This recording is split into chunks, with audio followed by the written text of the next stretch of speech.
What's going on, everybody? Welcome back to the channel and to another Overwatch League news update video. And today we have a very exciting one because we got a lot of big time details revealed, not just about the schedule and when the league is going to begin, but also just some general details about the league's formatting this year. While initially kind of doing a little announcement video on their YouTube and everything, there is a bunch of stuff that they left out on the Overwatch League news article website, which I will leave a link to in the description if you want to read it all for yourself.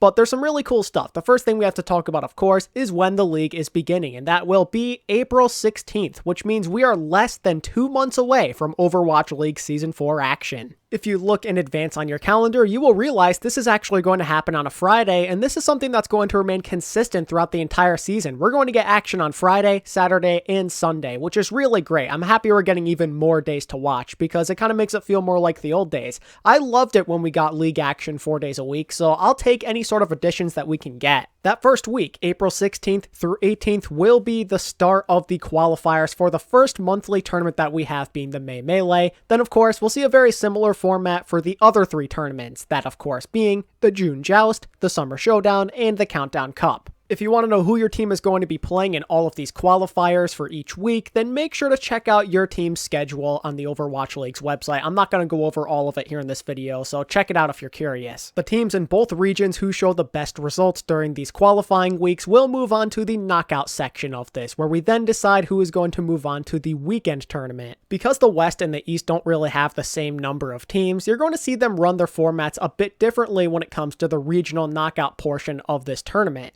So with the West, you're going to have the first and second best performing teams during the qualifiers get a bye week, while the 3, 6, 4, and 5 seed duke it out to decide who's going to play those 2 bye week teams in the next round. Then from there, the winner of those 2 games move on to the weekend tournament. The East is extremely straightforward. Only 4 teams qualify, the top 4 teams, so there's not going to be any sort of bye weeks or anything. It's very straightforward, single elimination. The winner of the 4 versus 1 seed and the winner of the 2 versus 3 seed move on to the tournament weekend. What's really cool though is when we head over to the weekend tournament, because we get to see some West versus East action. Both regions are going to be intertwined with one another so long as health, safety, and travel issues are not a big time problem. If this stuff does end up being a problem, they can always go back to the old model like they say in the article and just crown 2 separate champions. But for now, the plan is to have the 2 top Western teams go over to Hawaii for these tournaments, which is really cool, in order to ensure a bit more stable connection with Asia. Plus, we do have the whole equal ping system going on in Overwatch right now,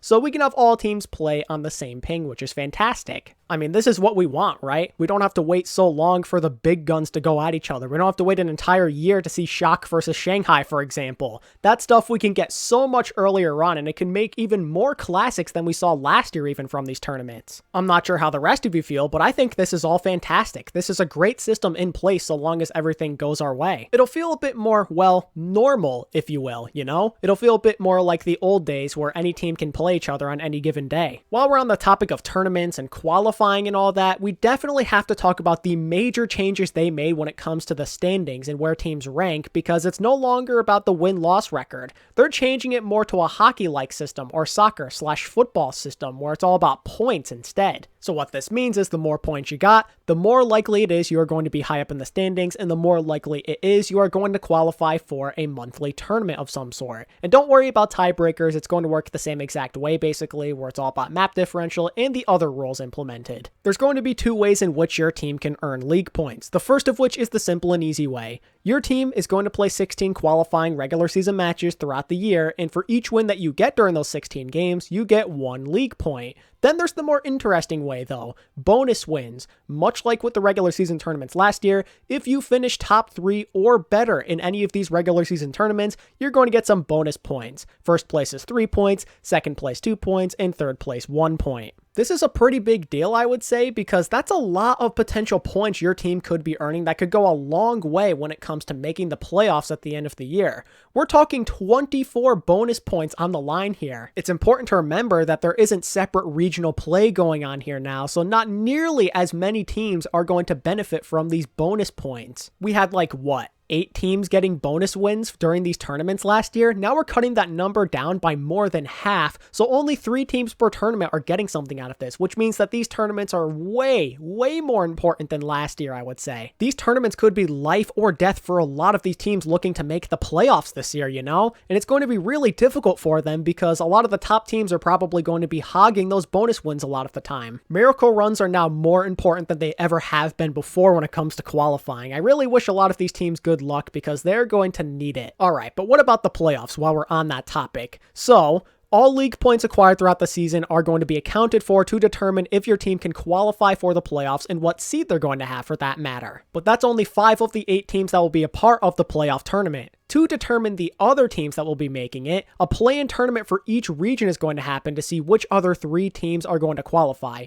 2 from the West are going to qualify and 1 from the East to fill in the remaining spots in the double elimination playoff bracket. Ladies and gentlemen, this is hype. I was so happy to read this. This is a fantastic step back in the right direction. It feels more like the good old days in Season 2 with an actual tournament. It feels like there's a real playoff atmosphere going on as well. It's a rewarding feeling for the teams who, you know, actually deserve to be there, who played well enough during the regular season to make it there to begin with. It's going to feel just like Season 2 again. If not, it could be even better than those playoffs, which I know it sounds ridiculous because those playoffs are amazing, but that's the truth because there's even more talented players in the league now. The competition's rising. This could be a sick year for the playoffs, maybe the best we've ever had. Alright, but let's talk about hero pools now because they are coming back, but it's going to be a bit different compared to last year. So this year, hero pools are not going to be something we constantly worry about. They're only going to be a part of 2 of the 4 tournament cycles, the June Joust and the Countdown Cup, and that includes all of the qualifier and tournament matches for each of those cycles, but there is not going to be a hero pool for any of the May Melee, Summer Showdown, or playoffs. Sounds good to me because hero pools were a nightmare for a lot of people. The fans, the players, the coaches. I think this is a better system. Just take it a bit easier. Don't have them here as often. It makes everybody a lot less stressed.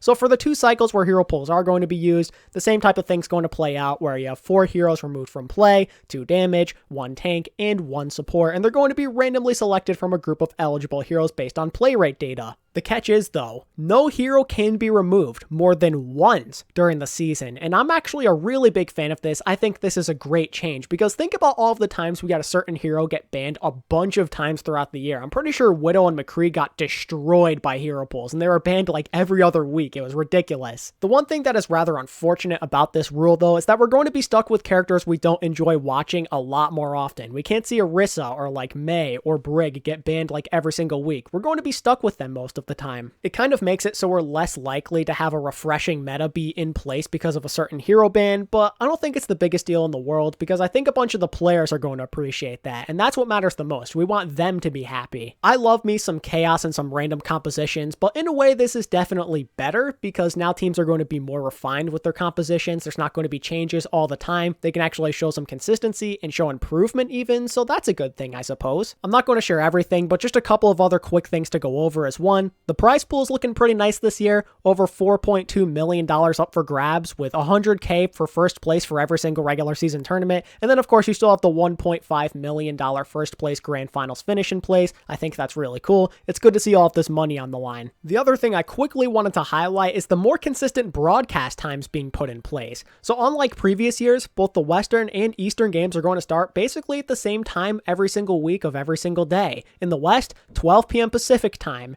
And then over in the East, 5 p.m. China Standard Time / 6 p.m. Korean Standard Time. This is a nice little change, I would say, because sometimes it's a nightmare as a fan to see the times just all over the place all the time. It kind of goes against traditional sports and other shows out there that you see, so this is great. But yeah, that's basically everything I wanted to highlight in this little Overwatch League news video. There's a lot of excitement going on. I hope you guys are as hyped as I am, but I didn't go over every single little detail like with map pools and a few other things. So if you want to check all of that stuff out, make sure to look at the link in the description and read up on it for yourself. But yeah, that's pretty much going to do it for me, ladies and gentlemen. So if you enjoyed this news video, make sure to give it a like and subscribe if you want to stay up to date with all things Overwatch League news related. And until next time, this is ATP. Signing out. Peace.